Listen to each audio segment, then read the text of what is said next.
parole que je vous invite à écouter ce soir se trouve dans l'Évangile selon Luc, au chapitre 8, les versets 4 à 15. Il se trouve que c'est un passage pour lequel Thierry a eu un coup de cœur. Et donc j'ai beaucoup de joie à vous lire ce passage ce soir et à vous proposer de méditer ce passage. Une grande foule se rassemble, des gens de toutes les villes viennent vers Jésus. Alors, Jésus utilise une parabole. Le semeur va au champ pour semer ses graines. Pendant qu'il sème, une partie des graines tombe au bord du chemin. On marche dessus et les oiseaux mangent tout. Une autre partie des graines tombe dans les pierres. Elles poussent, mais les plantes deviennent sèches parce qu'elles n'ont pas assez d'eau. Une autre partie des graines tombe au milieu des plantes épineuses.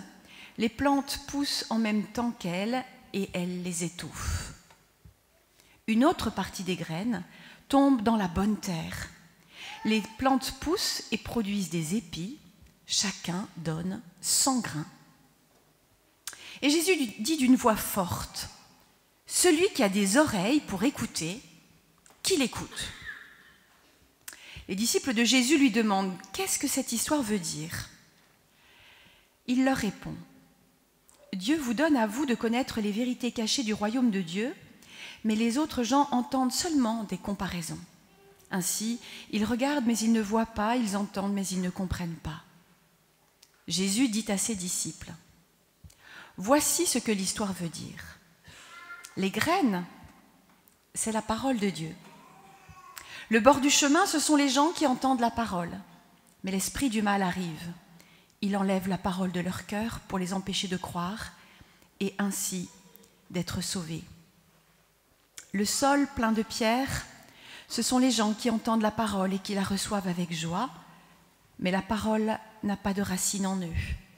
Ils croient pendant un moment seulement. Ensuite, quand il y a une difficulté, ils abandonnent. D'autres graines sont tombées dans les plantes épineuses. Ce sont les gens qui entendent la parole. Mais les soucis, les richesses et les plaisirs de la vie étouffent ce qui grandit en eux et ils ne peuvent pas donner de fruits mûrs. D'autres graines sont tombées dans la bonne terre. Ce sont les gens qui entendent la parole avec un cœur bon et sincère. Ils la gardent et ils donnent des fruits en restant fidèles. Amen. J'imagine qu'on a peut-être tous entendu un jour cette phrase. Celui-là, c'est de la mauvaise graine. C'est une expression en fait qui est née à la fin du XVIIe siècle pour parler, à l'époque, des enfants difficiles ou rebelles. Mais quelle terrible malédiction!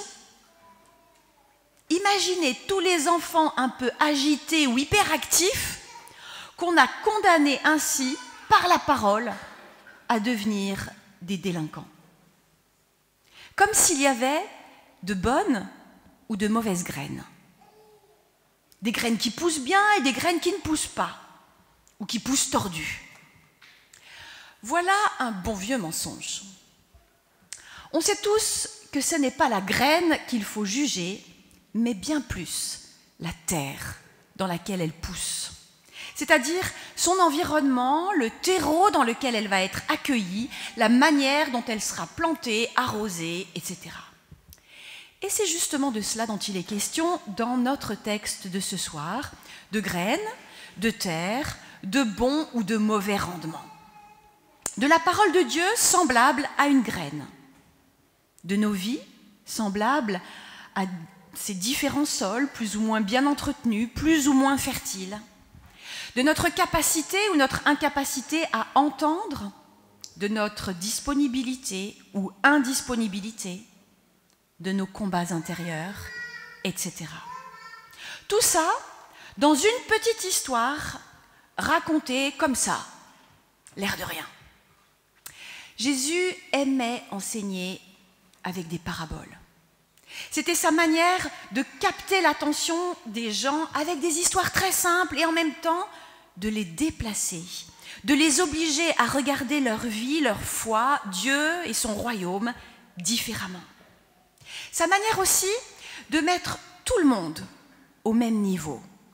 Les disciples, les foules, les docteurs de la loi, les intellectuels et les manuels, les petites gens et les notables. Quoi de plus simple que cette parabole des semailles, par exemple. Un semeur sort pour semer, il jette des graines à la volée et les graines tombent à différents endroits dans des sols plus ou moins fertiles. Les gens auxquels Jésus s'adresse avaient forcément vu ce genre de scène des centaines de fois. C'était tellement courant dans les campagnes de Judée ou de Galilée. Pour nous, peut-être un peu moins sans doute, parce qu'aujourd'hui, ce sont des machines qui font le boulot. Enfin bon, on a quand même tous, à minima, fait pousser une lentille dans du coton imbibé d'eau, voire même quelques graines dans un pot de fleurs. Mais aussi simple soit-elle, cette parabole est la seule dans l'Évangile qui est suivie de son interprétation. Après l'avoir racontée, Jésus donne l'explication de sa parabole à ses disciples, sans doute pour s'assurer que l'apparente simplicité ne les fera pas passer à côté de l'essentiel. Et ça vaut pour nous aussi ce soir. Même si nous avons sans doute déjà entendu cette histoire, peut-être même de nombreuses fois, même si nous avons compris globalement son sens à la première lecture, je vous propose de nous arrêter quand même sur 3 détails de ce tableau qui, je crois, peuvent être féconds pour notre foi. Premier détail, le semeur. Le semeur, vous allez me dire, c'est pas un détail, c'est quand même le personnage principal. N'empêche que il intervient au début et puis après, il disparaît complètement de l'histoire.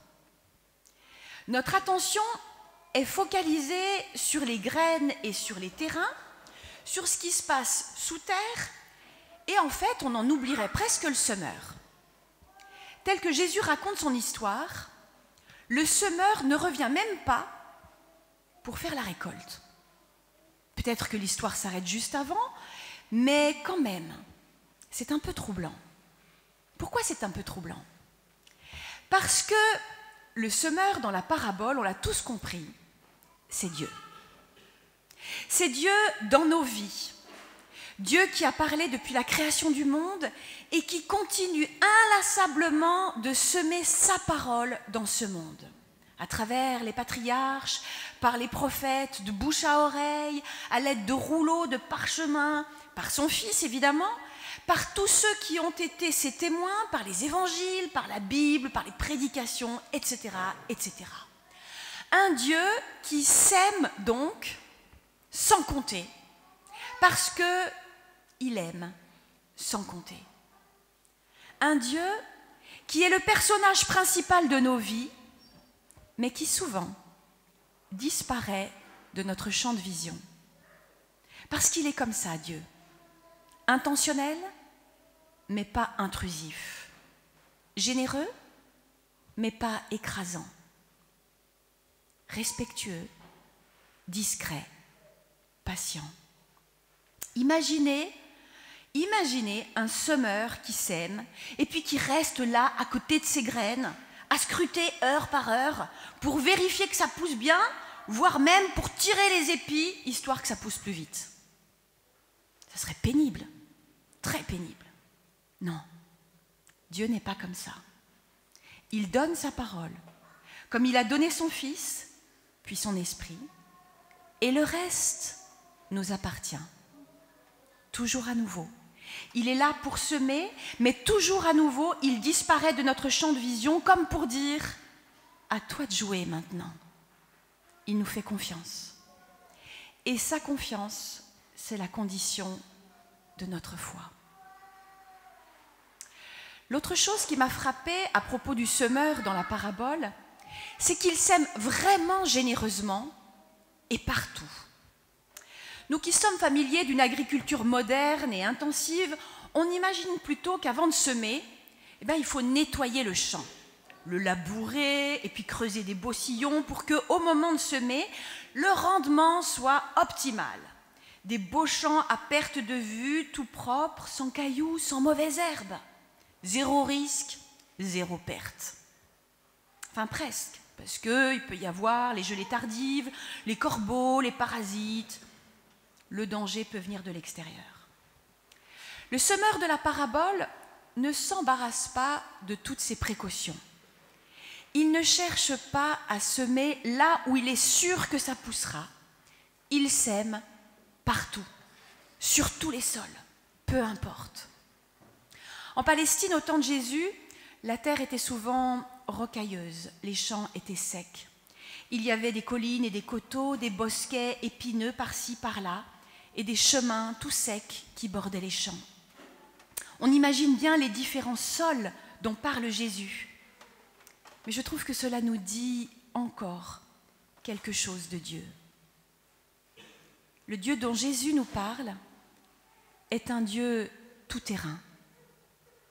Il va partout, il sème partout, il ne s'intéresse pas qu'aux hectares cultivables, il sème sa parole largement et généreusement, advienne que pourra.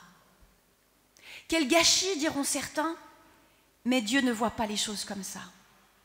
Il ne cherche pas les sols clean et bien préparés.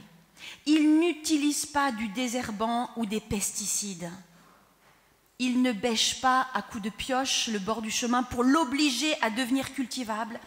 Il sait que sa parole a le pouvoir de changer les vies. Alors, il sème partout, même dans les sols les plus arides. C'est peut-être un peu déroutant pour nous, notamment par rapport à la fin de la parabole, où l'on comprend malgré tout que c'est dans une terre disponible que la graine va pouvoir germer et pousser.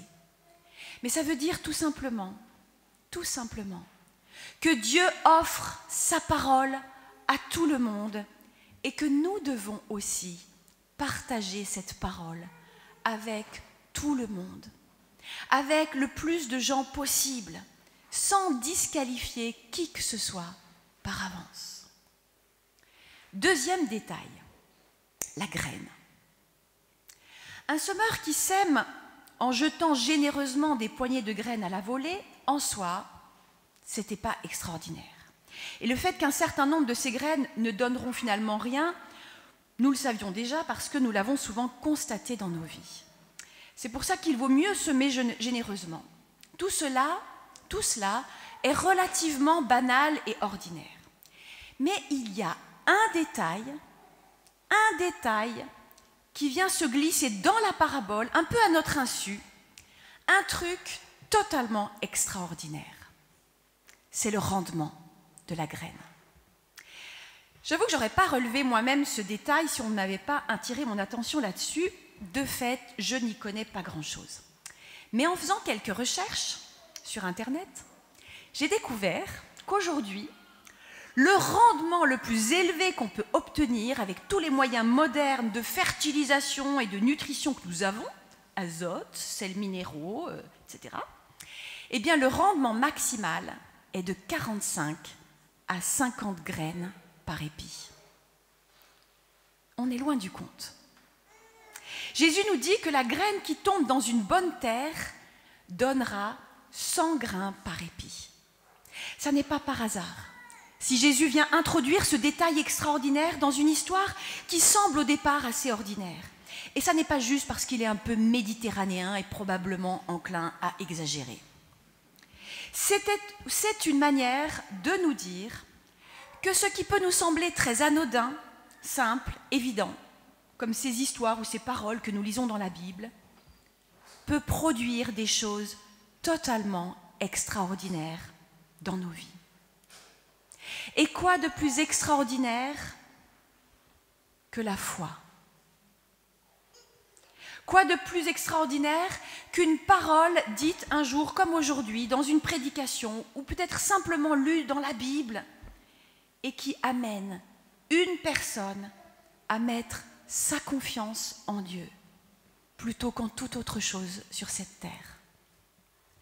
Quoi de plus extraordinaire qu'une simple parole dite ou écrite de la part de Dieu, mais qui bouleverse tellement le cœur de celui qui la reçoit, qu'il se lève et qu'il dit « Oui, je le crois, Jésus-Christ est mon Seigneur ». Quoi de plus extraordinaire que de voir qu'une parole peut un jour nous impacter tellement qu'elle nous fait tomber à genoux, demander pardon et changer de vie. Ce que peut produire la parole de Dieu, cette graine jetée dans nos vies gratuitement, est simplement incroyable. 100 grains pour une graine. C'est de l'ordre du miracle. Et même si nous ne sommes pas toujours disponibles pour accueillir ce miracle, chaque fois qu'une graine est semée, il peut avoir lieu. Ça veut dire 2 choses pour nous. La première, c'est qu'il ne faut jamais sous-estimer la puissance de la parole de Dieu dans nos vies. La seconde, c'est qu'il ne faut jamais nous décourager de l'offrir à d'autres, de la partager avec d'autres, de la prêcher, de la lire pour nous-mêmes. Jésus s'est sûrement identifié lui-même au grain semé, puisqu'il est la parole de Dieu, le grain de blé jeté dans la terre de ce monde. Il a bien vu que sa parole n'était pas accueillie par tous. Il a vu des cœurs totalement fermés à sa venue, à la bonne nouvelle. Mais il a vu aussi qu'un seul mot de lui pouvait changer radicalement la vie d'un homme. Et nous aussi, nous devons nous souvenir qu'une parole dite de la part de Dieu, au bon moment, à la bonne personne, peut tout changer. 3e détail et dernier détail. Le dernier point que je voulais relever dans cette parabole nous concerne tous plus directement parce que c'est la question du sol. C'est un peu notre responsabilité, au fond. Mais ce n'est pas évident quand même, parce que ça nous renvoie à la complexité de nos vies.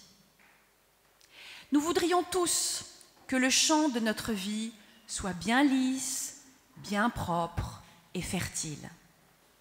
Mais dans la réalité, il y a des coins où poussent les ronces. Il y a des endroits en bordure où le sol est tout sec.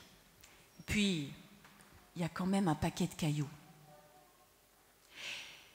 Et puis, il y a aussi les endroits où notre terre respire, où elle est souple et fertile.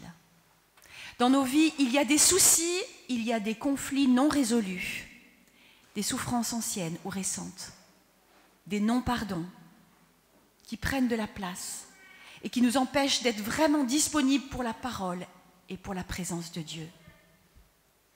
Mais il y a aussi de la bonne terre, des espaces où tout est prêt pour accueillir cette parole et cette présence, pour faire germer et pousser la parole.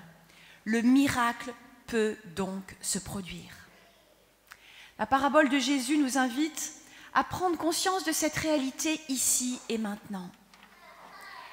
Elle nous invite à visiter ce soir notre champ. Peut-être que les ronces ont pris beaucoup de place ces derniers temps. Peut-être que la terre est devenue à certains endroits un peu trop dure, un peu trop sèche. Peut-être qu'il faut commencer à retirer quelques cailloux qui sont au milieu du champ, parce que les cailloux, ça n'aide pas à faire pousser. Les paraboles de Jésus ne sont pas des réalités figées, elles sont toujours en mouvement, dynamiques. Et c'est bien pour nous parce que ça nous invite à bouger, à agir, à nous mettre en mouvement nous aussi. Si je veux voir l'extraordinaire de Dieu rejoindre l'ordinaire de ma vie, peut-être qu'il faut que je m'occupe un peu plus de mon champ, que j'accepte de labourer un peu là où je me suis endurcie vis-à-vis des autres ou de Dieu, que je taille un peu dans ces soucis et ces peurs qui m'encombrent, qui m'empêchent de respirer. Peut-être qu'il faut que je m'attaque aux cailloux aussi, toutes les pierres qu'on a jetées sur moi un jour et qui m'ont fait mal, mais qui sont toujours là, dans mon champ, parce que je n'ai pas voulu pardonner. C'est du boulot tout ça. Mais nous avons la vie devant nous, et puis des frères et sœurs pour nous aider aussi, quand on n'y arrive plus tout seul, quand les pierres sont trop lourdes à déplacer, ou qu'on n'a pas les bons outils.